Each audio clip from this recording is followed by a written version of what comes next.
কুমিরের হামলায় প্রাণ গেল 12 বছরের কিশোরের। মুহূর্তের মধ্যেই শিশুর গোটা দেহ গিলে খেল এক কুমির। পরিবারের সঙ্গে ধান রোপণের কাজ শেষ করে নদীতে হাত পা ধুতে গিয়েছিল 12 বছরের এক কিশোর, কিন্তু কেউ বুঝতে পারেনি জলের নিচে উদ্ভিদে রয়েছে একটি বিশালাকার কুমির। মুহূর্তের মধ্যেই কিশোরকে টেনে নিয়ে যায় হিংস্র প্রাণীটি। পরে আছড়ে ও কামড়ে তাকে হত্যা করে।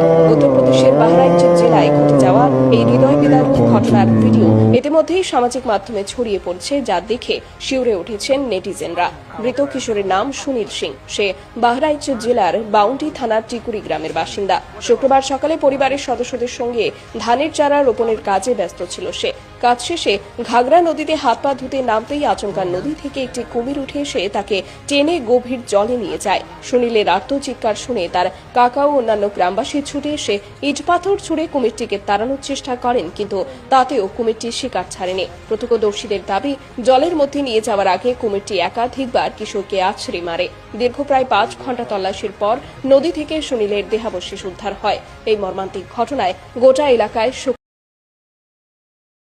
কুমিরের হামলায় প্রাণ গেল 12 বছরের কিশোরের। মুহূর্তের মধ্যেই শিশুর গোটা দেহ গিলে খেল এক কুমির। পরিবারের সঙ্গে ধান রোপণের কাজ শেষ করে নদীতে হাত পা ধুতে গিয়েছিল 12 বছরের এক কিশোর, কিন্তু কেউ বুঝতে পারেনি জলের নিচে উদ্ভিদে রয়েছে একটি বিশালাকার কুমির। মুহূর্তের মধ্যেই কিশোরকে টেনে নিয়ে যায় হিংস্র প্রাণীটি। পরে আছড়ে ও কামড়ে তাকে হত্যা করে।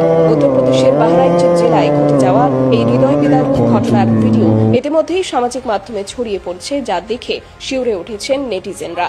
মৃত কিশোরের নাম সুনীল সিং। সে বাহরাইচ জেলার বাউন্টি থানার টিকুরি গ্রামের বাসিন্দা। শুক্রবার সকালে পরিবারের সদস্যদের সঙ্গে ধানের চারা রোপণের কাজে ব্যস্ত ছিল সে। কাজ শেষে ঘাগড়া নদীতে হাত পা ধুতে নামতেই আচমকা নদী থেকে একটি কুমির উঠে এসে তাকে টেনে গভীর জলে নিয়ে যায়। সুনীলের আর্তচিৎকার শুনে তার কাকা ও অন্যান্য গ্রামবাসী ছুটে এসে ইট পাথর ছুড়ে কুমিরটিকে তাড়ানোর চেষ্টা করেন, কিন্তু তাতেও কুমিরটি শিকার ছাড়েনি। প্রত্যক্ষদর্শীদের দাবি, জলের মধ্যে নিয়ে যাওয়ার আগে কুমিরটি একাধিকবার কিশোরকে আছড়ে মারে। দীর্ঘ প্রায় 5 ঘন্টা তল্লাশির পর নদী থেকে সুনীলের দেহাবশেষ উদ্ধার হয়। এই মর্মান্তিক ঘটনায় গোটা এলাকায়